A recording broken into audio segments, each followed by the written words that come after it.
Bonjour, je suis Clémentine Gallet et je vous accueille sur le premier podcast qui vous parle de maternité autrement. Vous entendrez ici des femmes qui vous transmettront leur histoire de mère, sans filtre. Et grâce à leur récit, vous serez, je l'espère, rassurés, réconfortés et surtout déculpabilisés. Alors bienvenue dans le merveilleux monde d'une maternité décomplexée. Bienvenue chez Bliss. Got no past, got no hope. I got your songs in my mind. Si l'avortement est un droit fondamental, absolu, nécessaire, pour lequel nous nous battrons corps et âme tant qu'il le faudra, il est parfois un choix profondément douloureux qui peut laisser des traces, voire des traumatismes. Quand Célia tombe enceinte alors qu'elle est déjà maman célibataire d'une petite fille, elle fait ce choix de l'avortement, sans savoir que cette décision qu'elle prend à contre-cœur va réouvrir toutes ses blessures passées et la faire basculer peu à peu dans l'anorexie. Mais alors qu'elle sombre au plus profond de la dépression, ne s'alimentant plus, se faisant du mal à l'extérieur pour tenter de faire taire la douleur qui la tenaille à l'intérieur, un petit miracle va se nicher au creux de son ventre, s'accrocher et grandir contre vents et marées. Dans cet épisode, vous entendrez Célia vous raconter son parcours, des traumas de son enfance jusqu'à l'histoire hallucinante de l'arrivée de sa deuxième fille. Elle vous parlera aussi bien sûr de son anorexie, qu'elle a dû combattre tout en menant sa grossesse à son terme. Elle vous dira surtout comment toutes ces épreuves ont fait d'elle une femme aujourd'hui confiante, forte et alignée, que la maternité a sauvée. Attention, cet épisode traite de troubles du comportement alimentaire. Il est donc à écouter avec précaution pour celles qui seraient sensibles sur ce sujet. Merci beaucoup.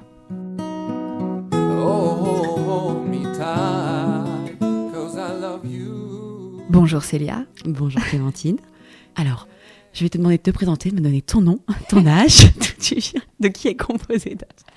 Ah bah ça, tu vas pas y couper. Hein. Oui, mais comme j'y ai pensé avant de m'endormir, j'ai rêvé de l'enregistrement du podcast. Non, mais... Donc t'as répété. Exactement. Mon subconscient s'est entraîné. C'est parfait. Bonjour Célia, je vais te demander donc de te présenter, figure-toi, de me donner ton prénom, ton nom, ton âge, d'où tu viens, ce que tu fais dans la vie et de qui est composée ta famille, s'il te plaît. Alors, je m'appelle Célia Dahan, j'ai 31 ans. Je viens de région parisienne et je vis actuellement entre Paris et Brive-la-Gaillarde, la charmante Corrèze. Ma famille se compose en premier de mes filles, Julia qui a 9 ans et Ella qui va avoir 6 ans le jour de la fête des mères. Oh, petit cadeau. Ça, c'est pas mal. Soho, notre chien, mon petit spitznain qui a 2 ans et demi. Et mon amoureux, oui, Sacha, qui partage ma vie depuis un peu plus d'1 an et demi maintenant. Et alors, qu'est-ce que tu fais dans la vie, Célia ? Tu nous as pas dit. Alors, je suis créatrice de contenu depuis 5 ans. J'ai été dans l'entrepreneuriat assez tôt, entraînée par un ex-compagnon. On a créé un restaurant ensemble, on a eu des sociétés de transport. Les réseaux sociaux sont arrivés un peu en même temps que tout ça. Et depuis quelques mois, je suis en train de me former pour une reconversion professionnelle. Alors, il y aura toujours l'influence, mais pour devenir aussi coach, pour pouvoir en tout cas accompagner les femmes. J'ai du mal avec ce mot de coach parce qu'il est très général et très à la mode. Et j'écris aussi. D'accord. Alors Célia, toi, tu as grandi dans quelle famille, dans quel contexte familial ?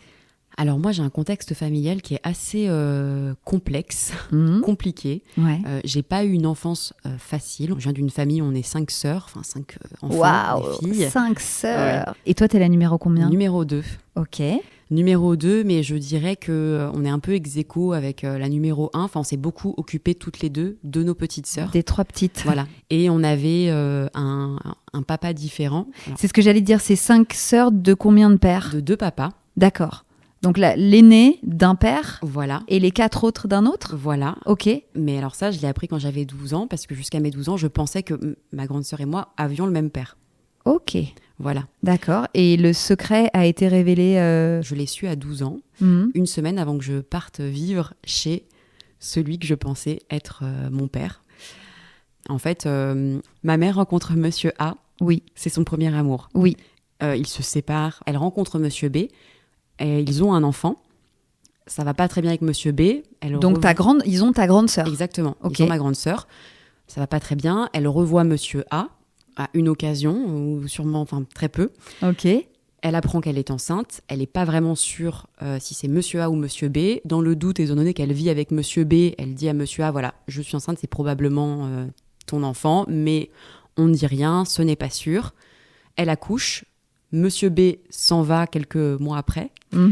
Monsieur A sait qu'il est parti, qu'elle est seule avec les deux et que je suis probablement sa fille. Donc, il revient. Oui. Et aujourd'hui, ils sont toujours ensemble. Ok. Voilà, ils sont mariés. Donc c'était une vraie histoire d'amour. Exactement, une vraie histoire d'amour. Ok. Et moi, je l'ai su puisque on est les deux filles d'un même père. On a un week-end par mois avec lui, la moitié des vacances scolaires. Et à mes 12 ans, quand on part vivre là-bas, une semaine avant, ma mère m'annonce, un peu comme ça, je pense plus par douleur que par envie vraiment de me dévoiler les choses, que en fait, ce n'est pas mon père, etc. Donc en fait, le type que tu croyais être le père de ta sœur et toi, uniquement, n'était en fait le père que de ta grande sœur. Voilà. Et donc ta mère, quand elle te dit, en fait, Monsieur B n'est pas ton père, elle lui dit aussi à lui ? Ah non, elle me dit, tu ne dis rien. Elle m'a remis sur les épaules le secret. Et je suis partie avec ça. Est-ce que c'était une bonne nouvelle ? Sur le moment, ça a surtout été Donc dans une semaine, je vais vivre chez quelqu'un qui n'est pas mon père. La seule que je pensais être ma vraie sœur, en fait, c'est ma demi-sœur. Et enfin, c'est...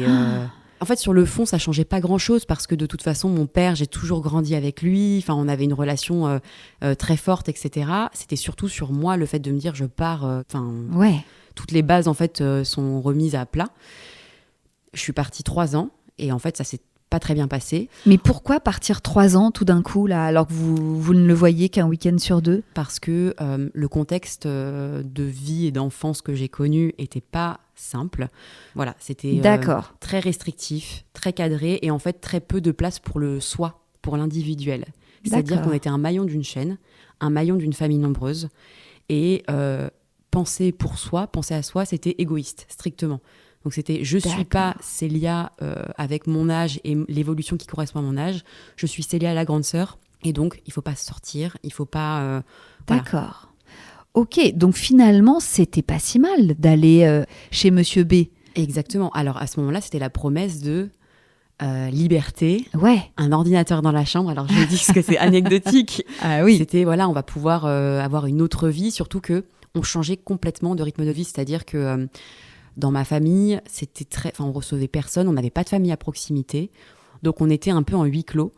Et là, à l'inverse, du côté de Monsieur B, c'était beaucoup d'amis, aucune contrainte, vraiment tout l'inverse. Sauf que toi, tu savais qu'en réalité, c'était pas ton père. Oui. D'accord. Et là, alors, comment tu gères ça du haut de tes 12 ans ? On rappelle que tu n'as que 12 ans. Alors, je pense que de par cette enfance avec beaucoup de responsabilités, de rigidité, en fait, j'ai eu l'impression de me dire, c'est un secret de plus, parce que c'était pas le seul que j'avais. Ah bon ? J'ai connu de l'inceste, j'ai vécu de l'inceste. Ah ouais ? Oui. De la part de Monsieur A ? Non, de mon grand-père. De quel âge à quel âge ? Alors, ça s'est produit une fois, pendant des vacances. Ouais. Et là, je crois que j'avais 9-10 ans. Ok. Donc, tu étais déjà détentrice de cet énorme secret d'inceste de ton grand-père, plus celui de ton géniteur, qui n'est pas le géniteur, qui est en fait le gars chez qui t'es envoyé pendant 3 ans. Donc, comment se passent ces 3 années et pourquoi vous rentrez ? Je me découvre, je vis mon adolescence, mais comme j'ai plus du tout de règles, de cadre à côté, je sens que si je reste davantage, étant donné qu'il n'y a aucun contrôle, je risque peut-être de prendre un chemin qui ne sera pas le bon. De par tes fréquentations ? Pas forcément mes fréquentations, mais la liberté que j'ai et le fait que peu importe ce que je fasse, il n'y a pas vraiment de... Ah ouais, il n'y a pas de... Ouais, personne ne check. Voilà, je peux sortir, je peux me retrouver en boîte de nuit, je peux... Voilà, c'est vraiment... Ah ouais, c'est freestyle total. Oui, voilà. Ok. Je passe du très très cadré au freestyle total et je sais que pour mes études, pour la carrière que j'ai envie de construire et que je rêve depuis que je suis au collège, il faut que je sois dans ce cadre-là. Donc je me dis, pour mon bien, si je veux avoir un bel avenir, je rentre à Paris. Ok. Comment ça se passe pour toi, le retour à la rigidité, finalement ? En fait, c'est très simple, j'arrive et je rencontre une semaine après, quand je reprends l'école, puisque j'arrive en milieu d'année en janvier, je rencontre celui qui deviendra le père de Julia, de ma première fille, donc mon premier amour. Qui s'appelle comment ? Bastien. Donc Bastien, tout d'un coup, il t'offre autre chose, il te propose autre chose. Qu'est-ce qui t'attire chez lui ? Il est différent ? D'avoir cette relation amoureuse, d'avoir de l'amour, de l'attention, mais je me raccroche totalement à ça. Ça devient un peu une bouée, je pense, à ce moment-là, où je place tous les manques que j'ai eus d'amour, de confiance, de tout dans... Bah oui, dans cet homme-là, ouais, bien sûr. Mais qui n'est qu'un jeune homme comme moi, puisqu'on est très jeunes tous les deux. Et je pense que ça a été une construction compliquée, mais ça va être au total, de bout à bout, 7 ans, mais avec beaucoup de séparations, parfois de plusieurs mois. Donc voilà, j'ai connu beaucoup de tromperies, beaucoup d'allers-retours. En fait, j'étais complètement dans une dépendance affective totale. Bah oui. Parce que je voyais qu'à travers ses yeux, parce qu'enfin j'avais quelqu'un qui me donnait de l'amour. Et même si au fur et à mesure du temps, je me détachais et j'arrivais à comprendre que c'était pas normal, d'être trompée, d'être trahie, je sentais que plusieurs fois je revenais, mais c'était plus vraiment forcément par amour, c'était par sentiment de sécurité. Parce qu'il était devenu un peu ma maison, en fait. Il était devenu mon repère. Donc c'était ma bouée de sauvetage, c'était mon repère. Et quand on se séparait, il y a plein de fois, honnêtement, avec le recul, où je savais que c'était pas l'homme de ma vie et que l'homme de ma vie n'allait pas me tromper. Mais je me disais, bon, c'est un peu comme la maison. Allez, j'y retourne, c'est la maison, je connais. Et ces 7 ans ont quand même abouti à une grossesse. Oui. Comment cette idée d'enfant est arrivée entre vous ? Alors aujourd'hui, je me dis, c'est le plus bel imprévu de toute ma vie, mais c'était pas du tout prévu, puisqu'en effet, on venait juste de se remettre ensemble d'une énième séparation qui avait duré presque 1 an, ou peut-être plus d'un an même. Ok. Et on se remet ensemble et je tombe enceinte à peine 1 mois et demi après. Ouais, donc c'est quand même un sacré coup sur la tête là, parce que si vous étiez ensemble depuis 1 mois seulement, j'imagine que le sol s'est dérobé sous tes pieds. Alors moi, j'y croyais pas du tout. Alors déjà, j'avais un retard de règles et j'avais ma meilleure amie du moment, de l'époque, qui me dit, écoute, va acheter un test par acquis de conscience, vous allez partir en vacances dans peu de temps et tout. Au moins, j'achète un test de grossesse, je le fais et là, tout de suite, les 2 barres. Et sur le moment, mais il y a même pas pas plus de choc, je me dis juste, bon, je suis enceinte, c'est pas grave, j'appelle le médecin demain, je prends rendez-vous, elle me fait la lettre pour le planning familial, je vais au planning familial, j'avorte, de toute façon, la question ne se pose même pas. Ah ouais. Et avec Bastien, à ce moment-là, on se pose pas la question. Lui, pareil, on n'est pas du tout dans cette volonté d'avoir un enfant, on est hyper jeune. Et donc, je fais ce processus, le lendemain, je vais chez le médecin, je fais ma prise de sang, je vais au planning familial, hyper déterminée, sans même me poser la question. Et au moment où je dois prendre le premier cachet pour ensuite... qui stoppe finalement l'évolution de la grossesse, là, je me dis, mais j'arrive pas. Et en fait, je commence à avoir des pensées et si un jour, j'ai envie d'avoir un enfant et que je n'y arrive pas, et si ça se passe pas bien et que ça m'endommage peut-être mon système de reproduction et que je peux plus jamais en avoir et que je m'en veux toute ma vie, et si, beaucoup de... Et si. Et les femmes du planning familial qui me disent, mais vous savez, vous avez déjà encore un petit peu de temps pour réfléchir, et vous savez, nous on en voit beaucoup, les femmes qui viennent avorter en général, soit elles sont très jeunes, mineures, soit elles sont célibataires, soit, vous êtes en couple, moi j'étais en alternance du coup, donc j'avais un revenu, vous habitez ensemble, vous êtes amoureux, etc. Elles nous disent, écoutez, elles savaient qu'on avait des vacances de prévues. Réfléchissez. Voilà, prenez le temps, réfléchissez, et puis quand vous revenez, si vous voulez, on aura le temps, on le fait, de toute façon par voie chirurgicale, et sinon, voilà. Mais laissez-vous le temps. Ça te laissait une petite marge de manœuvre. C'est ça. Ok, mais toi, tu sentais que tu étais déjà décidée ? En fait, la réflexion que je me fais, c'est que je me dis, bon, dans tous les cas, c'est pas le bébé d'un coup d'un soir ou quoi que ce soit. Certes. Ça change un peu. Le bébé d'un coup d'un soir peut être un enfant aimé, etc. Mais je me dis, bon, on a une relation d'amour dans tous les cas. Voilà, c'est quelqu'un qui aura compté dans ma vie. Ça fait 7 ans, quoi, même si c'est des va-et-vient qu'il est dans ma vie. C'est quelqu'un que j'ai beaucoup aimé. Même si je sais que probablement notre histoire est déjà arrivée à sa fin. Ah ouais, déjà, tu le savais, tu le sentais. Ouais. Et en fait, la réflexion qui me vient, c'est que j'ai tellement vu autour de moi et entendu d'histoires de femmes qui sont contraintes de rester en couple ou de rester, même si elles ne sont pas heureuses parce qu'il y a des enfants, parce que par contraintes financières, matérielles. Pour moi, c'est inconcevable qu'un jour, je me retrouve dans la situation où je suis plus heureuse en couple et où je vais rester parce que j'ai un enfant. Moi, ma liberté de femme passe avant tout. Donc, ce que je fais, c'est que je fais un tableau Excel. Je calcule, je tape toutes les dépenses que représente un enfant sur les premiers mois. Donc, le lait, puisque je savais que je ne voulais pas allaiter, le lait, les couches, les vêtements, la poussette, tous les équipements dont on a besoin, comment ça se passe, qu'est-ce que je peux avoir éventuellement, étant donné que je suis étudiante en alternance, comme petit complément d'aide pour la tu fais un budget, quoi. Je fais un budget. Un business plan. Exactement, un business plan enfant. Et quand je vois... Hallucinant, oui. Cette technique. J'avoue que c'est la première fois que j'entends ça, c'est génial. Mais en fait, je me dis, d'un côté, je peux pas faire un choix inconscient parce que j'ai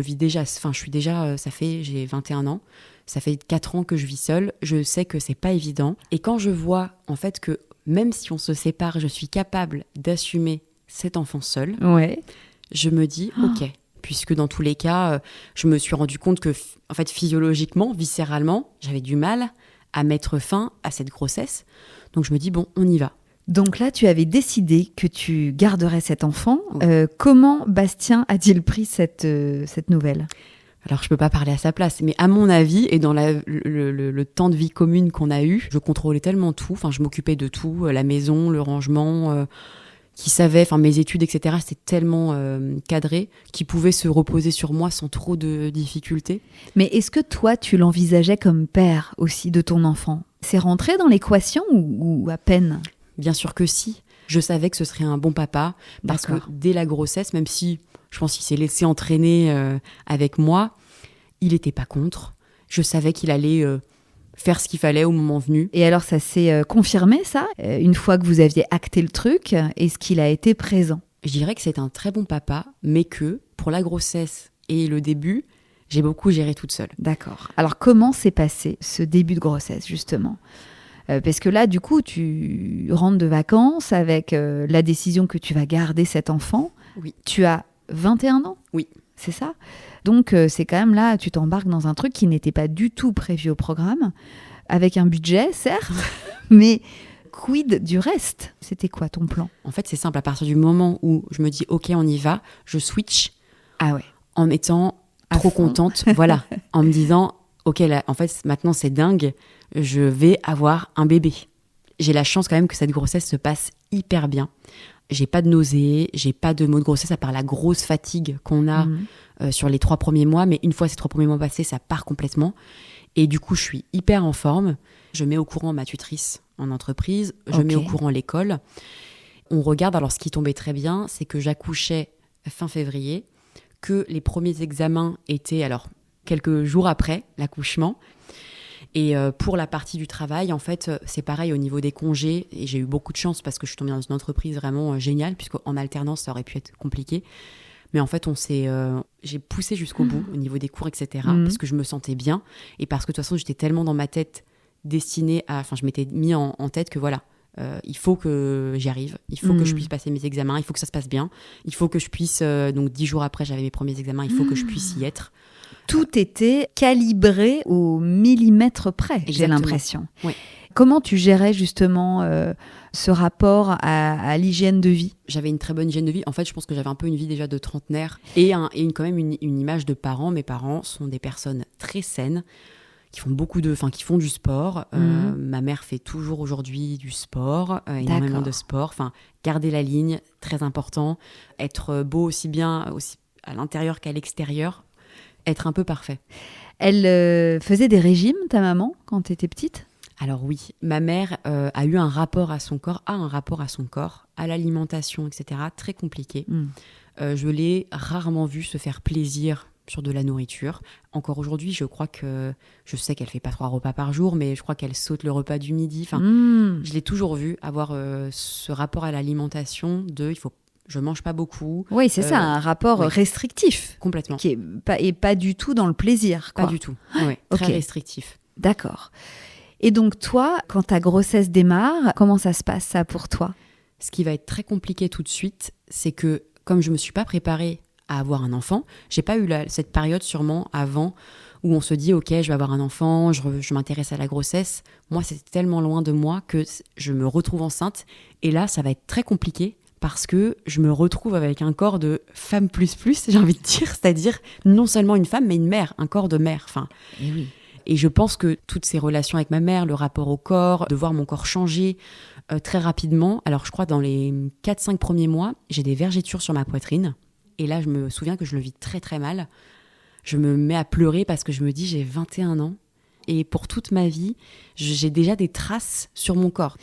Comment tu le vis, ce corps de femme enceinte ? Comment tu le trouves ? Alors paradoxalement, j'adore mon ventre de femme enceinte. Et je suis même assez déçue parce que je me retrouve avec ma grossesse où avant 6 mois, j'ai très peu de ventre. Ok. Et à la fois, ça m'arrange parce que je me dis que tant mieux, j'ai pas besoin d'en parler. Ouais. Et en même temps, je me dis, ça arrive quand, quoi, le ventre ? Moi, j'ai envie d'avoir un gros bidon. Est-ce que vous demandez le sexe de ce bébé ? Ah oui. Oui, on le demande. Toi qui es issue d'une fratrie de filles, là, oui. C'est important pour toi que ce soit une fille ou au contraire, Oui, en fait, à ce moment-là, je me dis, j'ai envie que ce soit une fille parce que déjà, c'est un terrain connu. Ouais, ah bah oui. Voilà, et ça fait un peu la suite. Et ma mère, d'ailleurs, avait très envie encore. Ah bon ? Elle en avait pas assez. Encore une petite Elle fille. aime tellement ça, en fait. Je pense qu'il y a un peu cette volonté de me dire, je lui apporte la suite pour lui dire, c'est bon, maman, tu peux te reposer. Tu vas avoir de quoi t'occuper, maman. Voilà. Et même si, alors, j'ai pas ce lien-là avec eux qui fait que je vais leur confier. Voilà, et puis ils ont encore leur vie très active, en fait. Ils sont encore très jeunes. Ils ont encore mes petites sœurs. Ils ont encore... Ah oui, qui habitent chez eux. Ah oui, d'accord. Oui. Ils ont pas du tout le temps de pouponner. Exactement. Voilà. Personne n'a le temps. Moi, personne n'a trop le temps. Elle va arriver. Mais quand j'apprends que c'est une fille, je suis très contente parce qu'il y a ce côté un peu girl squad qui continue. Et je me dis, je saurais m'en occuper. Je reste un peu dans ma zone de confort si c'est une fille. Donc, cette grossesse se termine en février, c'est ça ? L'accouchement se passe aussi bien que la grossesse ? À merveille. Et la rencontre se passe comme un coup de foudre ? Comme tu l'imaginais ou pas ? Eh bien, pas vraiment. Dans ma tête, forcément, on accouchait, on voyait son bébé, on pleurait, on était folle d'amour.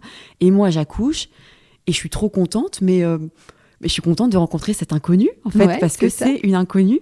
C'est-à-dire que en fait, elle était dans mon ventre, mais quand je la vois, je la connais pas. Je connais pas encore ses habitudes, je connais rien d'elle.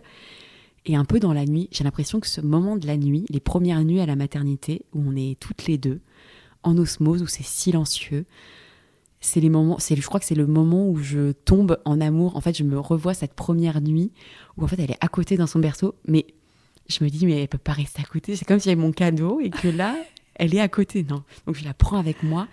Et je pense que je passe un bon moment à la regarder, à me dire, mais c'est incroyable. Et je regarde tous les détails, ces petites veines sur le côté, ces cheveux. Je me dis, mais je l'ai faite avec tout. Et c'est incroyable. Et puis, c'est un bébé qui est... Enfin, on a une connexion qui est énorme. C'est-à-dire que, je crois que je l'ai quasiment jamais entendu pleurer la nuit. C'est-à-dire qu'elle ouvrait ses yeux. Les miens s'ouvraient. Je savais, j'allais préparer le biberon. Je lui donnais tout le temps dans le calme. Il y a eu des petits pleurs de décharge le soir, mais... très léger et vraiment un bébé mais tellement souriant, facile. Ah là là, bébé ultra facile. Oui. Et donc tant mieux puisque toi, t'avais quand même effectivement tes oraux 10 jours après que tu as passé. Oui, et ça s'est très bien passé. Je crois que ce premier oral, j'ai eu 18 ou un truc comme ça. Le deuxième, j'ai eu 20, je crois. Ah ouais, tu les as pas fait à moitié tes oraux. Oui, et quand j'ai passé mes écrits, donc pendant les 2 mois qui ont suivi, donc j'ai révisé, j'avais Julia dans le porte-bébé. Je passe mes examens à la 3 mois, j'ai les résultats en septembre et je valide mon BTS à quasiment 17 de moyenne. Oh là là. Donc trop contente. Ah bah tu m'étonnes, tu pouvais être fière de toi. Et alors, ce corps en postpartum, c'était comment pour toi ? Alors je pense que grâce à ce rythme de vie et au fait qu'il faille aller de l'avant et que les choses se passent les unes après les autres, je me m'arrête pas trop dessus. Enfin, j'ai pas trop le temps de me regarder, mais je me souviens que dans les premiers mois, les premiers kilos partent assez facilement, naturellement, mais qu'au bout de 6-7 mois, je me dis, c'est un peu... les derniers kilos sont assez persistants, j'ai du mal à les perdre, et surtout, mon corps ressemble plus à ce qu'il ressemblait, quoi. Je me dis, je peux pas rester avec un corps comme ça. Maintenant, je vais reprendre le contrôle, donc je me remets au sport chez moi. Je fais les séances à la maison parce qu'évidemment, j'ai pas le temps d'aller dans une salle de sport. J'ai pas le temps, avec ma vie à 2000 à l'heure, je ne peux pas, mais je reprends le sport à la maison. Je suis déterminée. Surtout que j'ai ce besoin de m'approprier mon corps. J'ai besoin d'aimer mon corps. C'est-à-dire que ça va au-delà de m'y sentir bien. Il faut qu'esthétiquement, il me plaise. Oui, sinon, c'est ça. J'ai du mal à l'appréhender.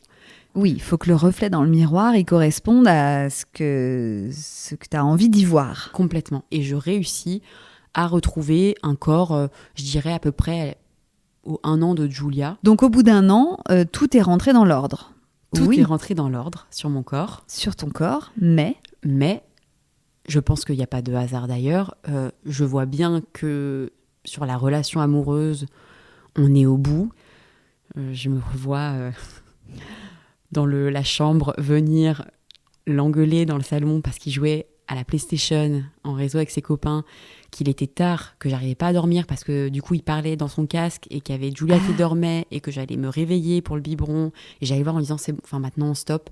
Et là je me suis dit bon, je pense qu'on arrive au bout sans animosité finalement. Je me suis dit ça sert à rien de faire durer plus longtemps que ça.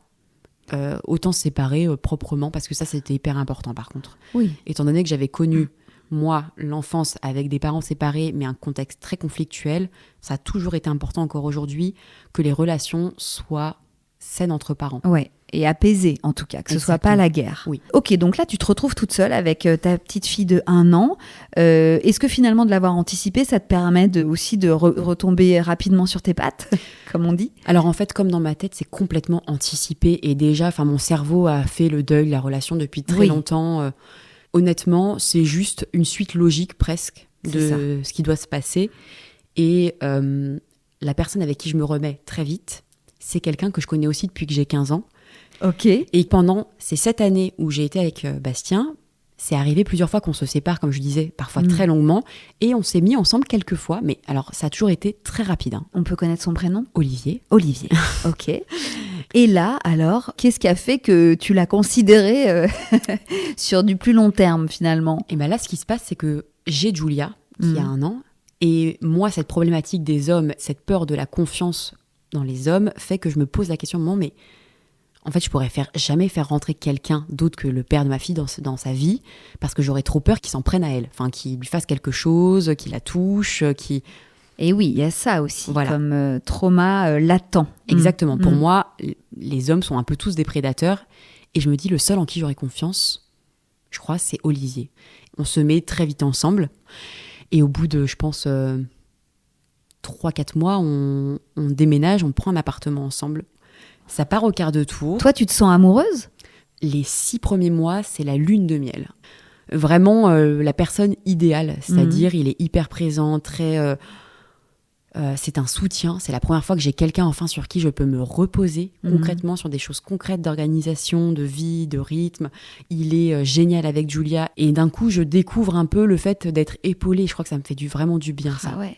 Et là, il n'est pas question d'enfant, quoi. Vous êtes en mode carrière, construction de famille recomposée, en fait. L'idée, là, pour l'instant, c'est OK, j'ai réussi à tenir la barque en étant partie de chez mes parents, en ayant eu un enfant, en m'étant séparée.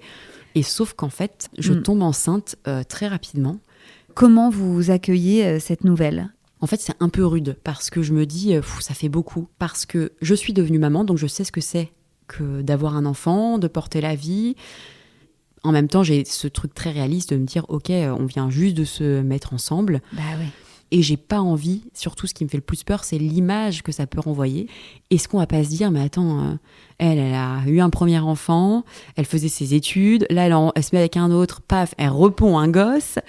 Ouais, t'avais peur de ça, ouais, du qu'en dira-t-on. Et alors comment il l'apprend cette nouvelle, Olivier ? Alors lui, très bien. En fait, il me dit, vraiment, c'est comme tu le sens. Voilà. Et alors toi, tu le sens comment, finalement ? En fait, le cœur aurait envie, mais toutes les contraintes et surtout le qu'en dira-t-on et l'image que ça donne, c'est trop lourd pour moi et je me dis j'aurais honte en fait. C'est vraiment ce côté-là qui l'emporte. Et puis j'ai envie de montrer à la famille d'Olivier aussi que voilà, ils m'ont accepté tout à fait avec Julia, mais que je vais pas mettre le grappin sur leur fils, faire un enfant. Enfin, j'ai envie que tout le monde ait une belle image de moi. Donc bon, cette fois, allez, je vais aller au bout du projet avortement. Allons-y. Donc rendez-vous au planning familial. Et là, t'es enceinte, donc t'es au tout début, donc t'as l'option médicament ou l'option curetage. Alors je crois que je suis à la limite, donc il me propose les deux. Ok. Et je dis que je préfère choisir le chirurgical. Ouais. Parce que j'ai pas envie, avec le médicament, que ça se passe à la maison, que ce soit moi qui fasse l'acte les 2 fois.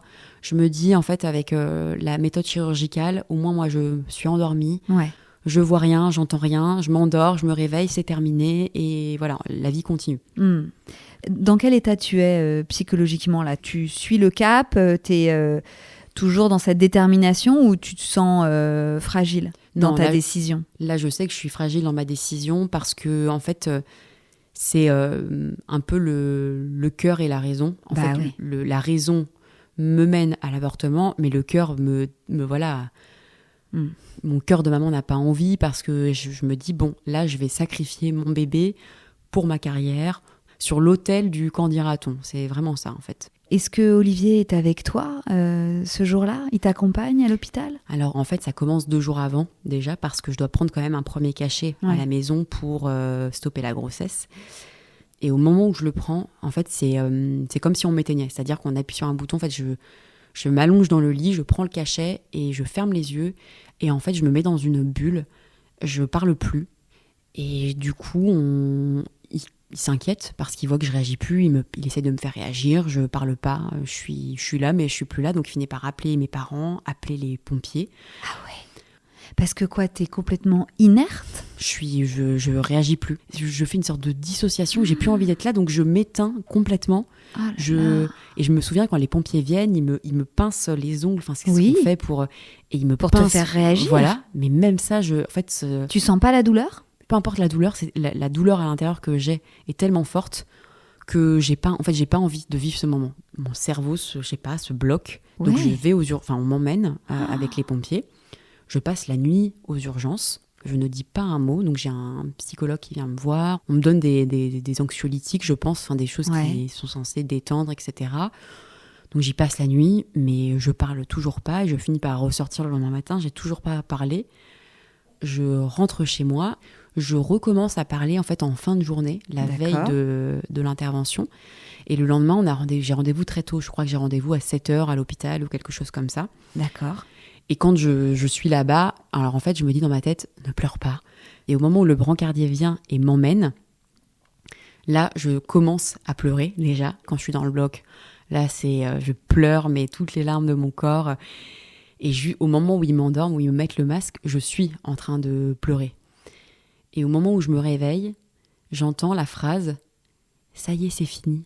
Et en fait, alors c'est dit avec beaucoup de délicatesse, sauf que moi, je me souviens, je reprends conscience avec cette phrase. Et là, moi, ce que j'entends, c'est « ça y est, c'est fini, on a retiré, votre ventre est vide, il n'y a plus de vie en vous ». Et donc, je pleure, et j'ai qu'une envie, c'est de retourner dans la chambre, retrouver ma mère, retrouver Olivier, et quitter l'hôpital parce que je me sens vide. En fait, c'est comme si j'avais atteint le paroxysme à ce moment-là dans ma vie de, voilà, t'as toujours été celle qu'on voulait que tu sois, celle que tu dois être, la Célia gentille qui écoute, qui est disciplinée, qui fait ce qu'on lui dit, qui est celle qu'on attendait. Enfin, voilà, j'ai été au plus loin dans l'horreur jusqu'à prendre le choix de ma maternité par rapport à ce que les autres vont en penser ou vont en dire. Et je sens tout de suite dans les jours qui suivent que je vais tomber dans un puits sans fond. Enfin, je me sens aspirée complètement vers le fond. Parce que là, c'est trop dur, trop douloureux. Ouais, trop profond. Trop profond. Et tout ce que tu me dis là, est-ce que tu le verbalises ou est-ce que c'est dans ta tête uniquement ? Je le verbalise complètement puisque je vois mon médecin généraliste au début, forcément. D'accord. Et donc, je lui explique tout ça. Et en fait, je lui explique tellement bien de cette façon qu'il dit non mais ça va aller. Enfin, voilà, quand on est en dépression, vraiment, on ne peut pas le verbaliser aussi bien. Souvent, c'est les gens de l'entourage qui finissent par amener la personne, se faire soigner parce qu'elle est en train de se laisser couler. Oui, mais toi, t'étais beaucoup trop lucide pour sombrer réellement. Mais en fait, t'étais réellement en train de le vivre, quoi. J'étais en plein dedans. Ouais, j'étais en plein dedans. Et en fait, c'est la première fois que finalement ma lucidité, ma capacité de compréhension, de prise de recul me desservait parce que j'étais tellement dans la lucidité que ça lui semblait. Il disait non, mais est-ce que je comprends ? Enfin, est-ce que je peux comprendre ? Mais il t'a pas prise au sérieux ? Non, il m'a dit bon, c'est normal après un avortement, un IVG. Oui. C'est le choc c'est le choc post-traumatique, ça va passer. Mais toi, tu sentais que c'était bien plus profond que ça. Et surtout, d'après ce que je comprends, tu sentais que ça allait durer. Je sentais que ce que ça avait déclenché en moi, c'était bien au-delà en fait de l'avortement. C'était bien au-delà de ce bébé. Je sentais qu'en fait là, c'était comme si mon corps relâchait tout ce qu'il avait tenu toutes ces années. C'était un contre-coup monumental, général en fait. Oui. Et donc, je pleurais tout le temps. Je me revois sous ma douche, enfin tout. J'étais hyper mal. J'avais plus du tout d'appétit. Et ça, en fait, ça a duré dans les jours. Je voyais que ça revenait pas, que j'avais pas faim, que j'avais pas envie de m'alimenter. Parce que je me disais, attends, t'as vidé ton ventre. De quel droit tu penses que tu vas te faire plaisir avec de la nourriture, que tu vas le remplir? Non, j'avais l'impression de porter le deuil comme ça de mon bébé, de lui rendre hommage en lui disant voilà, j'ai peut-être pas été à l'auteur pour te garder, mais t'inquiète pas, je vais pas te remplacer ou remplir ton espace comme ça. Et alors malgré tout quand même, j'imagine que ton entourage voit bien qu'il y a un truc qui cloche, surtout si tu en parles. On te force à manger? Olivier essaye tant bien que mal d'être là, il est là, voilà, il est présent, mais il sait pas comment m'aider, il va pas du tout me forcer à manger, heureusement. Et en fait, il a pas trop de solutions. On essaye en fait tout de suite de trouver une réponse médicale, on essaye de trouver quelqu'un qui va entendre et qui va voir vraiment qu'il y a une vraie souffrance et qui va m'aider, et c'est très très compliqué. En fait, on se retrouve face à un peu des murs. Est-ce que tu es consciente que tu es en train de sombrer dans l'anorexie? En fait, au début, l'absence de faim et d'alimentation, elle est complètement englobée dans la dépression. C'est la dépression qui provoque l'absence de faim. Mais très vite, je vois dans les semaines qui passent que le fait de ne pas manger et de voir que je perds du poids, ça devient comme je pense que ça libère un peu quelque chose de l'ordre de l'endorphine, de voir le poids baisser, qui crée une sorte de petite satisfaction au cerveau, puisque je me pèse de plus en plus régulièrement. Et à ce moment-là, je commence à voir que s'installe vraiment un problème avec l'alimentation, des troubles du comportement alimentaire. Et je réussis à avoir un suivi psychiatrique. Au début, je crois que c'est 1 fois par semaine, donc avec un psychiatre dans une clinique que ma mère a trouvée. Et en fait, le problème, c'est que mon état se dégrade très vite. C'est-à-dire que je perds beaucoup de poids et que en plus, je me fais du mal. J'ai la main dans le plâtre. Parce que, alors, c'est pas cassé. Tu te cognes? Comment tu fais? Avec un marteau. Je me tape la main, tout le temps la même main, avec un marteau. Comme ma douleur psychologique ne se voit pas, je vais la matérialiser par quelque chose de visible, mais je sens même pas la douleur. En fait, la douleur à l'intérieur est tellement forte que, en fait, c'est aussi pour me soulager d'ailleurs de cette douleur. C'est que j'ai tellement mal à l'intérieur, j'ai aucun moyen de l'exprimer. C'est tellement fort, ça me ravage tellement que j'en arrive à ça. Et en fait, je finis avec la main qui est énorme, vraiment énorme, verte. J'ai tout l'avant-bras qui est complètement gonflé. Et on finit par me plâtrer. Et donc, quand je rentre à la clinique, je suis avec mon plâtre, je mange plus du tout. À ce moment-là, je ne me fais pas vomir. Je ne mange plus. Mais on ne peut pas passer plusieurs jours sans manger. Si, plusieurs jours, oui, mais plusieurs semaines, non. Comment ça se passe? En fait, ce qui se passe, c'est que je mange des tout petits trucs. C'est-à-dire que j'ai 3 aliments phares, qui sont les biscottes, alors c'est très précis toujours, c'est les biscottes Pelletier au blé complet, où je mange ça sec. Les Danone Nature sans rien. Les yaourts Danone, voilà, ok. Yaourt. Et je commence en fait à beaucoup m'hydrater, beaucoup. Et de temps en temps, un petit carré de chocolat, ou voilà. Mais là, on est combien de temps après l'avortement? Quand je rentre en hospitalisation, ça fait 1 mois et demi que j'ai avorté. D'accord. Est-ce que pendant cette hospitalisation, tu es en contact avec Julia? C'est hyper dur parce qu'on est séparés vraiment pendant longtemps. Ouais. Parce que j'ai peur aussi.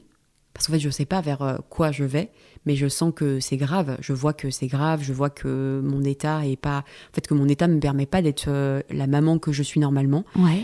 Et donc là, c'est hyper dur parce que pendant cette hospitalisation, je culpabilise énormément. J'ai peur pour elle, elle est toute petite, on est éloignés. Sa grand-mère l'emmène 1 fois. Et donc, j'ai des photos de ce moment-là. Moi, mon visage, je suis... livide, parce que quand je rentre en clinique, on me rajoute en plus des anxiolytiques et des antidépresseurs, des neuroleptiques. Donc là, pour le coup, c'est vraiment un traitement hyper lourd. Je suis complètement, je suis pas moi-même. Ouais, je suis shootée. Maigrissime, c'est évidemment. Ça. Je continue à maigrir pendant mon hospitalisation. Et là, j'ai l'impression d'être je suis en pause dans ma vie complètement, puisque je suis dans un endroit qui est pas chez moi, je suis pas avec ma fille, je suis pas dans mon école, je suis pas au travail. C'est très particulier, je suis dans une petite chambre toute seule. J'ai l'impression d'être très infantilisée, puisque même les repas, je suis seule. On vient fermer la porte à clé de ma salle de bain et de mes toilettes 30 minutes avant le repas, et on vient me les réouvrir 3 heures après. Ah, justement pour pas que tu te fasses vomir. Voilà, on m'explique au début que voilà, on fait ça systématiquement pour les patients qui souffrent de TCA et d'anorexie pour pas qu'ils se fassent vomir. Et je leur dis non mais vous inquiétez pas, je ne me fais pas vomir. Vous avez non mais c'est comme ça, c'est obligé. Et en fait à ce moment-là, à force d'entendre ça et de voir qu'on me fait pas confiance et de voir que finalement apparemment être anorexique c'est ça, mon cerveau qui est déjà à ce moment-là bien malade se dit bon bah ok, puisqu'on attend ça de moi pour être anorexique, bah je vais le faire. Donc je sors de la clinique à ma demande au bout d'un mois parce que je vois que je continue à perdre du poids. Tu sors de là dans le même état, voire pire que dans l'état dans lequel tu y es rentrée. En fait, ça m'a permis de guérir vraiment la partie profonde de la dépression parce que j'ai beaucoup plus fait le deuil de mon bébé, de cette grossesse. Je me suis pardonné ce geste-là. Le problème, c'est que par contre, l'anorexie est devenue vraiment très ancrée. Donc ça, c'est au mois de mars. Et 2 mois après, je suis au plus bas poids que je ferais, c'est-à-dire que je fais un peu plus de 40 kilos pour 1m70. Donc très, très, très maigre. J'ai commencé à me faire vomir juste après être sortie d'hospitalisation. Je continue à manger très peu. D'accord. Sauf que le peu que je mange, je me mets à me faire vomir. Et alors, l'énigme aujourd'hui, c'est je me demande comment mon corps a tenu avec autant de contraintes, aussi peu d'aliments, d'apports nutritifs. Voilà. Tu devais être en carence sur absolument tout. Enfin, c'est même incroyable que tu tiennes encore debout à ce moment-là. Alors, j'étais en carence sur tout. Ma thyroïde était complètement déréglée. Est-ce que tu avais encore tes règles ? Alors, justement, je vais chez le gynécologue. J'ai plus mes règles. Il m'explique, il m'ausculte. On fait des analyses. Et il m'explique que c'est normal, que je suis en aménorrhée, qu'au moment où je remangerai, mes cycles reprendront, mais que là, c'est quelque chose de naturel pour que voilà, le corps a plus assez d'énergie pour déjà survivre. Donc, on bloque la reproduction. Mon état de santé à ce moment-là est très grave puisque je commence à aller régulièrement, je vais régulièrement aux urgences parce que j'ai le cœur qui bat très lentement. Et en fait, les médecins me disent, là, malheureusement, à tout moment, vu votre état, vous pouvez faire un arrêt cardiaque. Et là, je me dis, mais comment je vais faire ? Parce que j'ai Julia toujours, donc c'est vraiment mon étoile dans cette nuit-là, c'est de me dire, il faut que je tienne pour elle. Est-ce que dans ces ténèbres-là, dans ces mois-là, est-ce que Olivier t'a proposé de refaire un enfant ? Voyant que quand même c'était ça le problème, c'est cet avortement qui avait tout déclenché, est-ce qu'une discussion autour d'un nouvel enfant est arrivée ? Est-ce que ça aurait été une solution à ce moment-là ou est-ce que c'était cet enfant-là que tu avais choisi de ne pas garder qui était le problème ? Alors cet enfant-là, je l'ai nommé, parce que ça a été important pour moi, je l'ai nommé Sacha, S-A-S-H-A, je précise parce que dans la fin de mon histoire et là où j'en suis aujourd'hui, c'est important. En fait, j'ai très vite compris que tout ce qui se passait, c'était un peu comme si ça allait me purifier pour la suite de ma vie. Et très vite, je me suis dit, j'avais ce mental à la fois de il faut combattre, et j'avais aussi cette idée de, en fait, là, je sais que ce que je vis est très dur, et je souffre beaucoup. Par contre, là, ce que je suis en train de vivre, c'est la plus belle leçon de ma vie, et quand je vais sortir de ça, j'aurais gagné mes 10, 20 ans en termes de mental, de vision de la vie, parce que là, je suis en train de me libérer avec tout le travail forcément psychologique que je vais faire et le travail sur moi d'introspection, de comprendre d'où ça vient, d'aller enfin démêler tout ce qui s'est passé depuis toujours et de faire la paix avec tout ça. Mais en plus, je vais avoir la chance de découvrir enfin qui je suis, parce que là, je vais me défaire de la petite Célia. Voilà, je vais découvrir qui je suis. Tu savais que c'était une phase par laquelle il fallait que tu passes presque, que c'était ton karma presque. Mais oui. Et alors, comment tu te sors de ce puits sans fond ? Comment tu remontes à la surface ? 1 mois et demi après, j'apprends que je suis enceinte, ce qui est un miracle. Donc vous aviez quand même encore des rapports sexuels avec Olivier ? Oui. Ça, le charnel, vous l'avez jamais perdu, malgré ce corps qui ne t'appartenait presque plus. Alors, on l'a pas perdu, mais moi, je me souviens que je me disais à ce moment-là, c'est quand même bizarre qu'il ait encore envie de moi. Parce que moi, mon corps, c'était un champ de bataille. J'étais vraiment maigre. Et puis moi-même, j'étais en douleur psychologique. J'étais pas dans cette... Dans cette séduction. Pas du tout. Oui. Et pourtant, vous avez eu donc des rapports sexuels qui ont abouti à cette grossesse. Oui. Mais donc ça doit être encore une déflagration. Alors là, c'est une déflagration, mais je me dis, là, c'est un cadeau du ciel. Bah là, oui, en une fait, déflagration positive. c'est ça, cette fois-ci. Là, ça part dans l'autre sens. Je me dis, ok, là, l'univers, Dieu, je sais pas qui m'envoie ça, mais c'est mon ticket de sortie. Et il va falloir que je me raccroche à ça absolument pour m'en sortir. Sauf que au bout de même pas 15 jours, j'ai des pertes rosées, très légères. Et je profite un peu de ça en me disant, bon, je vais trouver un rendez-vous chez un gynécologue pour faire une échographie. Comme ça, je me rassure sur le début de grossesse, je confirme ce début de grossesse, puisque c'est quand même assez dingue que je sois enceinte. Donc tu fais cette échographie ? Je fais cette échographie, et là, il m'annonce que je suis pas enceinte, mais que j'ai une maladie trophoblastique, donc c'est une tumeur du placenta, qu'il voit pas d'embryon, et que surtout, il faut tout de suite, dans les plus brefs délais, faire une aspiration. Parce que ça se développe très vite et que ça peut aller jusqu'à une perforation de l'utérus. Mais une aspiration de quoi ? Une aspiration. De la tumeur ? Voilà, en fait, c'est le placenta qui se développe.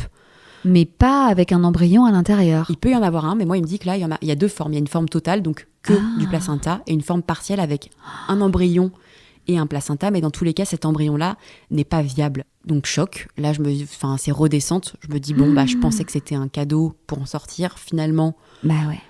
Donc, il faut repasser sur le billard, là. Et donc, il faut repasser, donc 48 heures après, anesthésie générale. Et nouvelle aspiration. C'est la même opération que celle que tu as vécue pour l'avortement. Oh là là. Mais là, en fait, j'aborde les choses différemment. Je me dis, bon, il n'y a pas d'embryon déjà, donc c'est pas une grossesse. Et bon, c'était peut-être un peu trop beau pour être vrai, mais bon, c'est pas grave, on l'a pris à temps. L'important, c'est que je sois pas malade. Plus vite c'est fait, mieux c'est. Okay. Et quand je me réveille, je me dis, bon, c'est réglé, on passe à autre chose. Il faudra attendre un peu pour avoir des résultats d'analyse pour s'assurer que c'est pas malin quand même, parce qu'il peut y avoir une forme maligne avec ce qu'on appelle un choriocarcinome. Donc là, c'est du coup un cancer du placenta. Okay. Mais a priori, c'est bénin, donc on attend juste les résultats. Puis après, bon, je reprends. Ok. Bon, et est-ce qu'avec Olivier, ça enclenche quand même des discussions autour d'un futur enfant ? Alors, on n'a pas le temps parce que ce qu'il se passe, c'est que une semaine après, je dois faire une prise de sang pour vérifier que le taux de bêta-HCG baisse bien. Et quand je fais cette prise de sang, mon taux n'a pas baissé, mais il a explosé.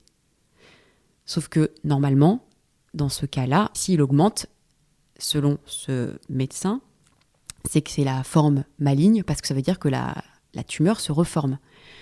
Donc là, je vois les résultats, je l'appelle, et il me dit, je suis désolée, c'est ce que je pensais, mais c'est la forme maligne, donc c'est un choriocarcinome, mais ne vous inquiétez pas, de toute façon, le prélèvement est déjà parti pour analyse, on va voir les résultats incessamment sous peu qui vont confirmer, on pourra mettre en place, il y a un seul hôpital à Lyon qui s'occupe de ça, des maladies trophoblastiques, le protocole sera mis en place, et puis vous pourrez commencer, mais vous inquiétez pas, on en guérit à 100%, c'est une chimiothérapie, mais qui est très légère. Ok. Voilà.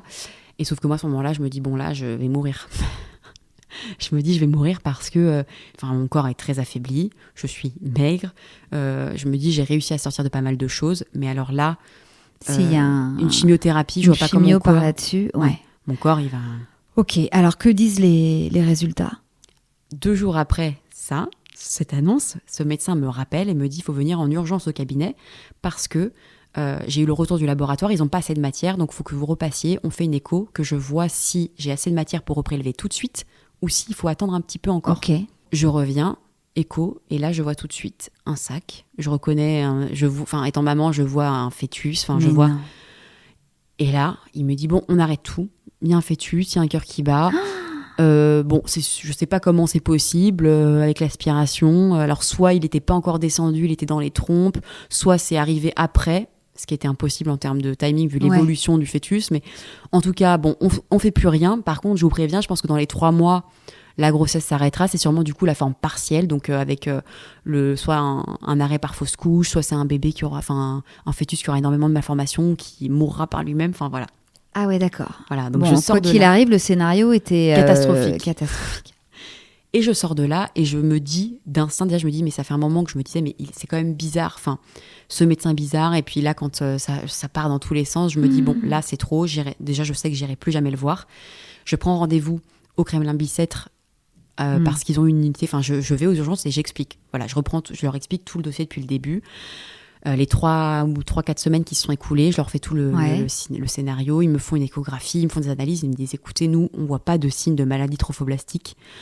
Je vois pas où il a vu ça. En effet, par contre, le début de grossesse date bien du début présumé depuis... Enfin, voilà. Alors, c'est un miracle qu'il ne l'ait pas aspiré. Mais tu te rends compte? Oui. La petite, elle oui. Elle a quand même résisté à une aspiration. C'est ça. Elle est sur un truc. Et là, est arrivée dans un corps sans en plus règles. Complètement aménoré. Voilà. Ah ouais, elle avait bien l'intention d'être là, quoi. C'est ça. C'est ça. Elle s'est accrochée de toutes ses forces. Et donc, c'est hallucinant. Ouais. Et donc là, une nouvelle grossesse qui démarre, mais sous des très mauvais présages. Oui, puisque ça m'a provoqué un énorme décollement du placenta, du fait de l'aspiration. Donc, je perds du sang régulièrement, jusqu'aux 3 mois que l'hématome se résorbe. Ouais. Donc, beaucoup d'allers-retours aux urgences dès que ça saigne, parce que j'ai toujours peur, évidemment. Pour moi, la fausse couche plane au-dessus de moi comme une menace. Mais est-ce que toi, au fond de toi, tu te dis, ce bébé va vivre? Ah oui, mais là, au fond de moi, je me dis, elle et moi, on va faire un binôme de choc, mais moi, je vais me battre pour elle. Elle s'est battue pour être là. Là, on est dans un combat toutes les deux pour la vie, quoi. Et alors, est-ce que, de fait, tu reprends une alimentation quasi normale? Le tout début, j'essaie de manger un peu plus, j'ai cet élan justement de ok, elle est là, je ferme les yeux, je fais fermer la petite voix dans ma tête et je me focus sur elle. T'arrives à la faire taire, cette petite voix. Voilà, quelques mois. Et en fait, très vite, quand je reprends mon suivi gynécologique avec le gynécologue qui m'a suivi pour la grossesse de Julia, qui était génial, il me fait successivement sur 2 rendez-vous des réflexions sur mon poids. Parce que je prends du poids, mais alors... au moment où je crois que j'arrête de le voir, je suis à 4 mois de grossesse, je pèse 60 kilos pour 1m70. Donc, j'ai pris pas mal de poids. C'est génial. Mais ce qui est une très bonne chose. Au moment où je tombe enceinte, je crois que j'étais à peu près à 50 kilos. J'avais réussi à reprendre un petit peu de poids avec mes petites biscottes. Voilà. Oui. Et beaucoup de Starbucks, avec les frappuccinos qui sont... C'est liquide, c'est très gros, mais c'est très calorique. Et donc, avec ces aliments plaisir, c'était à chaque fois 1 ou 2 aliments que j'arrivais à manger et je profitais de ça pour réussir à prendre ce qu'il fallait. Et beaucoup de choses très liquides, du sucré, des choses mais qui me permettaient de prendre du poids. Bah oui. Et je lui avais dit au tout début, voilà, on se revoit, c'est une nouvelle grossesse. Par contre, entre-temps, j'ai développé des troubles du comportement alimentaire, l'anorexie. Si on peut éviter de me parler du poids, si on peut éviter de me... Ah oui, tu l'avais prévenu pourtant. Oui. Voilà. Et malgré ça, il t'en parle. Voilà. Il me dit, attention au poids. Ah là là, vous avez beaucoup pris... D'accord. Et sauf que là, en fait, quand il me dit ça, dans ma tête, ça rebascule. L'anorexie se sert de cette petite brèche. Et là, ça repart à 1000%. Et donc là, jusqu'à la fin de la grossesse, donc sur les 5 mois qui restent, je mange quasiment plus. Je me refais vomir tous les jours, mais plusieurs fois par jour. Ah ouais. En fait, jusqu'à la fin de la grossesse, je ne prendrai plus 1 kilo. Et tout le reste de la grossesse sera sous haute surveillance médicale, tant sur le point de vue psychologique, puisque j'ai un suivi spécialisé à Bourg-la-Reine. C'est dans une maison, en fait, qui est dédiée à ça. Donc, je suis suivie là-bas. Je suis suivie par une sage-femme qui vient à la maison toutes les semaines, parce qu'on a détecté un probable retard de croissance. De ton bébé. De mon bébé. Un RCIU, retard de croissance in utero. Et alors ça, justement, de savoir qu'il y a ce retard de croissance de ton bébé, comment ça t'impacte, toi ? C'est une couche de culpabilité en plus, parce que j'ai déjà la culpabilité de ne pas réussir à manger, de me faire vomir et que ça ait potentiellement un impact sur sa santé. Oui. Et en plus de ça, le fait qu'il y a un retard de croissance détecté, sachant que c'est pas sur la taille, c'est que sur le poids, c'est hyper dur, parce que je me dis, en fait, j'ai envie de la protéger, j'ai envie qu'elle soit là, parce que vraiment, c'est un cadeau, et en même temps, je suis en train peut-être de lui nuire dans mon ventre, quoi. Donc, j'essaye de faire de mon mieux en tant que mère, mais ça me renvoie encore à une image un peu dure où je suis entre deux et j'arrive pas. Là, l'anorexie prend complètement le dessus et j'arrive pas du tout à reprendre le dessus en tant que mère. Donc, c'est hyper dur. Et malgré tout, en fait, j'arrive pas, et je lui parle dans ma tête pendant toute la grossesse, et je lui parle et je dis, je suis désolée, je fais de mon mieux et je t'assure que je ferai mon maximum après, même avec l'allaitement, pour essayer de garder ce lien et de te nourrir. Je lui demande et je prie pour que ça se passe bien et qu'elle tienne le coup. Et est-ce que de voir ton corps quand même arrondi, quand même, puisque même si tu as un petit ventre, j'imagine que tu as plus de seins et tu prends quand même un peu de partout, est-ce que ça Ça te fait du bien ou est-ce qu'au contraire, c'est une lutte? Est-ce que même ton corps qui fabrique la vie, justement, tu le trouves disgracieux? Alors, c'est une lutte parce que c'est la peur de grossir. En fait, tout ce que représente la grossesse égale grossir. Donc moi, ça va être une lutte jusqu'à la fin, où à la fin, j'ai hâte, enfin, je m'en veux d'avoir ces pensées-là, mais j'ai hâte que ça se termine pour que j'ai plus besoin d'être à ce point dans le contrôle, parce que du coup, je suis obligée de me restreindre encore plus. Parce que là, c'est vraiment psychologiquement, c'est horrible. La parole intérieure, ce qu'on nourrit avec soi-même, c'est très violent. Et comment ça se passait avec Olivier, lui qui avait déjà pris une vraie place de beau-père pour Julia? Comment ça se passait là, dans la perspective de devenir parents de votre enfant tous les deux? Alors, il y a eu en fait un sorte de changement au fur et à mesure de la grossesse et au fur et à mesure de ma reprise. Enfin, j'ai envie de dire, j'ai repris petit à petit une vie un peu plus normale. Ouais. J'ai repris mes études, j'ai repris mon travail. L'élan de la grossesse me faisait reprendre un peu mes esprits, le fait d'avoir arrêté mes traitements médicamenteux. Oui. En fait, il y avait une sorte un peu d'énergie, de nouvelles dynamiques qui se mettaient en place. Et redevenant moi, en fait, j'ai senti que lui a vu ça comme une menace, puisqu'on a eu la lune de miel. Tout de suite après, on a eu cet gros épisode dépression, anorexie, etc., où il est devenu mon centre, puisque j'avais plus que lui. Tu dépendais de lui. Exactement, complètement dépendante de lui. Et en fait, quand il a vu, pendant la grossesse, que j'ai repris petit à petit de mes forces, de mon indépendance, en fait, il a pris ça comme une menace en se disant, mais ça se trouve, elle va partir, ou... Ah, elle a plus besoin de moi. Voilà, presque. Elle a plus besoin de moi. Et en fait, on a basculé dans une relation très toxique. D'accord. Ah oui, ça n'a pas du tout eu l'effet escompté, quoi. Pas du tout. Il ne s'est pas du tout réjoui que tu ailles mieux. Au contraire, il te voyait lui échapper, quoi. C'est ça. Il était très content d'attendre un enfant. Ouais. Il était très impatient. Mais alors, sur le reste, que ce soit notre relation ou sa relation avec Julia, en fait, tout a complètement changé. Chez moi, c'était plus le cocon que ça devait être pour mes enfants, parce que moi, c'est quelque chose de très important. Ce côté, il faut que la maison soit un cocon. Et là, ça devenait une sorte de prison, de tension, de violence verbale, d'insultes, des coups dans les murs. Enfin, la création d'un climat où on se sent pas en sécurité. Et là, je me suis dit, non seulement... Moi, il est hors de question que je subisse ça. Je ne suis pas en train de me relever de tout ce que j'ai traversé pour vivre avec quelqu'un qui me traite de cette façon. Et il est hors de question que ma fille et plus tard, et bientôt mes enfants, vivent dans ce cadre-là, pensent que c'est normal, voire un jour connaissent ça elles-mêmes en se disant c'est normal, maman a vécu ça. D'accord. Donc ça, c'était quand même tes limites. Oui. Tu te fixais. Oui. Bon, mais il fallait bien de toute façon aller au bout de cette grossesse. C'était ta priorité. C'est ça. Et alors, tu es arrivée au bout de cette grossesse et tu l'as menée jusqu'à quel terme? J'ai accouché le jour J. Alors, un accouchement qui s'est passé parfaitement. Ok. Vraiment, je suis arrivée, j'étais dilatée déjà, j'avais fait une bonne partie du travail, j'étais à 5-6. Ok. Ou 6-7, enfin, presque au bout. Presque au bout.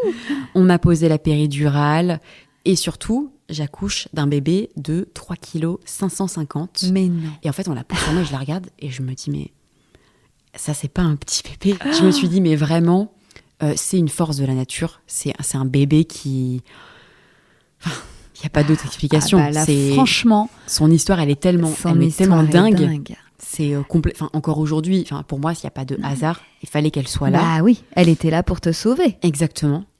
Et alors toi, qu'est-ce que tu te dis là, toi? Est-ce que tu as l'impression d'avoir franchi la ligne d'arrivée, d'avoir eu la médaille? Est-ce que tu es fière de toi? Alors là déjà, je suis soulagée. Ouais. Je suis soulagée de me dire, elle est là, elle est en bonne santé, on l'a fait. Un autre combat commence parce que 3 semaines avant que j'accouche, on a ouvert notre restaurant. Ah oui. Et donc, je suis seule à la maison avec Julia qui a 3 ans et 3 mois. Et là, je comprends, en fait, dans les 2 premières semaines où je suis seule avec elle à la maison, avec les filles, où j'essaye d'allaiter, et là, je me dis, bon là, ok, vraiment, si je veux tenir le coup, il va falloir que je mange. Parce que là, j'ai pas le choix, je vais pas tenir. Moi qui suis, pleine de détermination, mais qui suis quand même pas très forte physiquement. Ah oui. Parce là, quand même, instinct de survie. Voilà, là je me dis il y a pas le choix. Là vraiment, c'est même pas sinon là mon bébé je vais pas pouvoir l'alimenter et même tu voulais l'allaiter alors. Je voulais. L'anorexie m'a volé ma grossesse et je veux prolonger ce lien de la grossesse et du fait de la nourrir, c'est tellement symbolique. Bon, j'ai essayé 2-3 semaines, ça a été un échec. D'accord. J'avais des crevasses énormes au sein. Ma pauvre. Là, ça a été le seul moment de ma maternité où je me dis avec le recul, j'aurais dû ne pas y aller qu'à l'instinct et prévoir un peu plus, anticiper, un peu plus me renseigner, peut-être prendre contact avec une conseillère de la Leche. Oui, mais bon, écoute, pendant ta grossesse, t'étais déjà tellement prise psychologiquement par autre chose. Faut pas que tu t'en veuilles de ça. Mais déjà, d'avoir envisagé, d'avoir désiré être une mère nourricière en ayant vécu tous ces mois d'anorexie, franchement, chapeau. C'est que déjà, psychologiquement, le chemin, il était en train d'être enclenché, quoi. Tu vois ? J'avais envie de lui rendre ce cadeau qu'elle m'a fait, de venir avec nous. Et pendant les quelques années qui ont suivi, j'ai réussi en fait à trouver un équilibre qui est pas forcément bon, mais un équilibre où j'arrivais à manger un peu.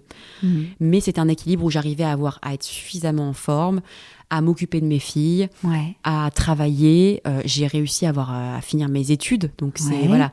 Même si au final, alors je finis mes études et entre-temps j'étais sur les réseaux et je me suis dit à ce moment-là, je vais essayer de voir ce que ça peut donner sur les réseaux. J'avais fait quand même enchaîner 5 ans d'un tunnel études, alternance, enfants, anorexie, dépression, restaurant, société de transport. Je me suis dit, ok, on va peut-être pas se lancer sur un CDI à Paris tout de suite, qui va me prendre énormément de temps. Je tente, pourquoi pas, si ça peut marcher, ça peut. T'avais envie de souffler un peu. Oui. Ok, mais tu parles d'anorexie ?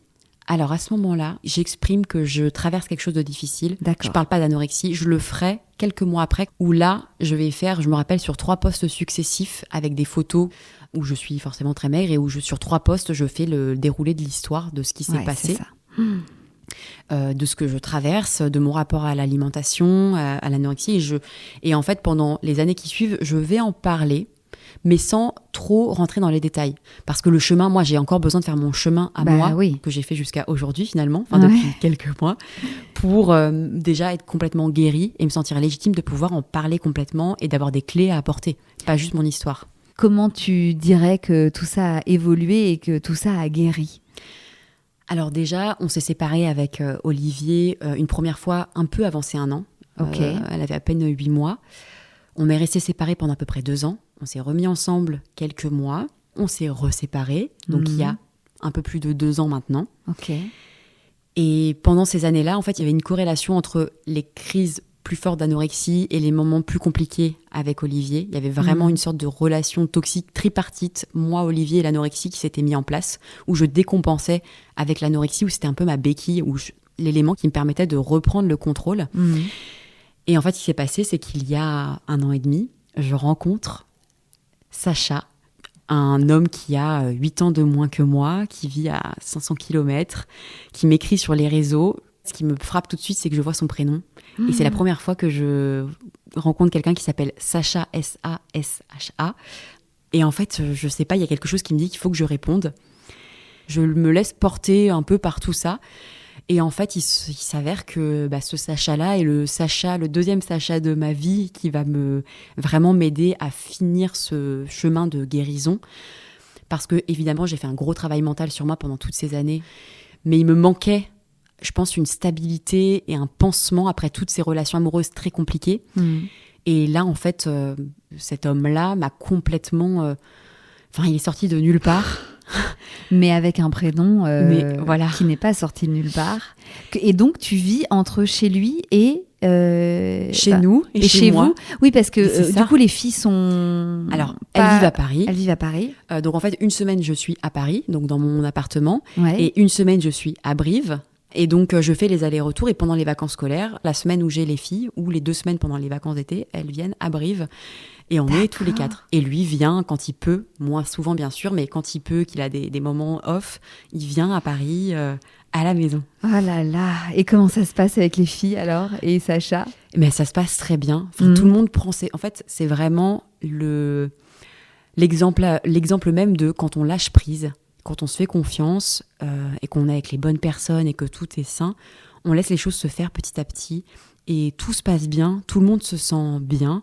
Ça veut pas dire que c'est parfait, c'est comme tout, puisqu'évidemment, entre la distance, la différence d'âge, moi j'ai 2 enfants, j'ai une vie très chargée, on est sur 2 planètes, et en même temps, comme on a cette connexion, cette volonté commune que ça avance, et les choses se font naturellement. Et depuis 4 mois, j'ai eu un vrai déclic et je me suis mise à écrire. Et de par cette écriture, cette évidence d'avoir envie d'accompagner des femmes et d'avoir une vraie possibilité de les aider, tout ça est né en même temps. Et donc, je me forme sur beaucoup de choses. Donc, j'écris, je lis beaucoup, donc sur le développement personnel, sur les neurosciences. J'ai débuté une formation en neurosciences. D'accord. Pour comprendre comment le cerveau marche, pour pouvoir mieux accompagner aussi les femmes que j'accompagnerai en comprenant davantage les mécanismes du cerveau, comment déjouer certaines mémoires, tout ce domaine-là que je trouve hyper intéressant. Vraiment sur tous les fronts. Oui, donc tu transformes toutes les épreuves que tu as vécues en quelque chose de positif. C'est ça. Et aujourd'hui, alors, tu dirais que l'anorexie ne fait plus partie de ta vie, ou alors qu'il faut garder quand même une vigilance de chaque instant? Je pense qu'il y a une vigilance à vie parce qu'on est sur un fil et que le rapport à la nourriture est pas, tant que le rapport à la nourriture n'est pas sain à 100% et naturel, ça veut dire qu'il y a toujours une zone de sécurité à avoir. Je pense que je retomberai jamais aussi bas que je suis tombée parce que j'ai mis trop de barrières en place et que j'ai compris beaucoup de choses qui m'empêcheront de retomber à ce point. Mais je dois rester vigilante parce qu'il suffit, je pense, d'une période très dure psychologiquement, quelque chose qui pourrait se produire, ou même parfois ça peut être quelque chose de tout bête, mais une maladie qui fait que pendant plusieurs jours, une gastro qui fait qu'on n'a pas faim pendant plusieurs jours. En fait, c'est une sorte d'hyper-vigilance à avoir, comme quelqu'un qui aurait été alcoolique, quelqu'un qui aurait fumé. On sait que la moindre cigarette, le moindre verre d'alcool peut réenclencher, mais tout le travail que je fais psychologiquement en profondeur fait que j'ai cette conscience que ma vie est tellement mieux maintenant et c'est tellement un bonheur de pouvoir profiter et de mes filles et de leur transmettre cette image de femme qui se sent bien dans son corps, qui se sent bien dans sa vie, qui peut accomplir plein de choses, que j'ai pas du tout envie de revenir à cette diminution autant de l'esprit que du corps qui m'a nui sur dans tous les domaines. Aujourd'hui, tu te fais des vrais repas ? Aujourd'hui, Sacha me fait des super bons repas. C'est Sacha qui s'y colle. Très bien. Alors, il m'a réappris complètement à faire les courses. Je reprends plaisir à faire des courses, à acheter mes légumes, mes fruits. Je prépare à manger pour les filles. Mais la semaine où je suis avec mes filles, je mange moins que la semaine où je suis avec lui. Parce que quand je suis avec lui, il veille au grain. Il prépare de bonnes choses. Et j'ai ce plaisir de partager des repas avec lui. Ouais. C'est un moment convivial. C'est ça. C'est un moment où il y a de l'amour, où vous partagez aussi plein de choses ensemble, quoi. Exactement. Donc c'est associé à du positif. Complètement. Tu as repris le sport aussi ?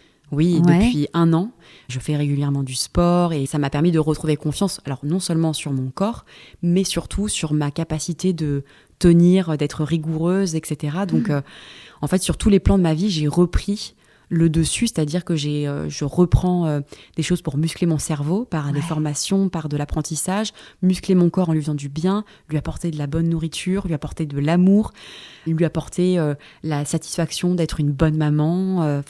Je pense que même si c'est quelque chose de dur, si c'était à refaire, je pense que je referais exactement les choses de la même façon parce que ce premier Sacha est celui grâce à qui j'ai évolué à ce point, grâce à qui j'ai pu me transformer, grâce à qui je peux être la maman que je suis.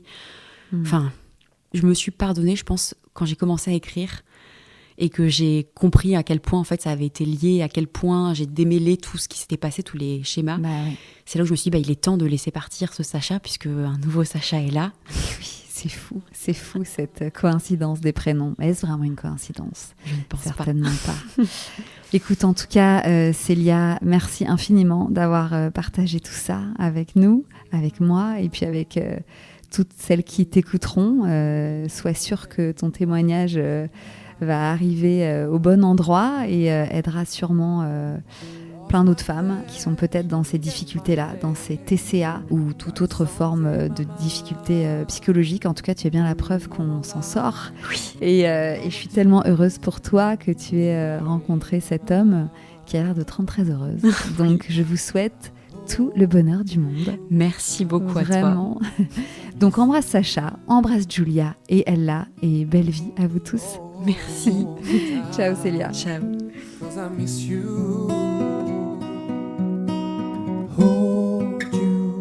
Et voilà, c'est la fin de cet épisode qui, je l'espère, vous aura plu.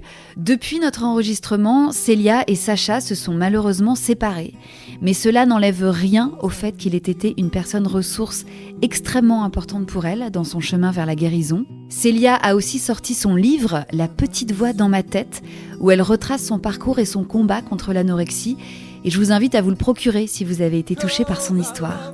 Merci encore à elle d'être venue se confier à mon micro. De mon côté, je vous retrouve lundi prochain pour un nouvel épisode. Et d'ici là, on se retrouve sur Instagram pour papoter, rire, se soutenir et s'instruire. Je vous embrasse, prenez bien soin de vous. Et puis bien sûr, long live the bliss.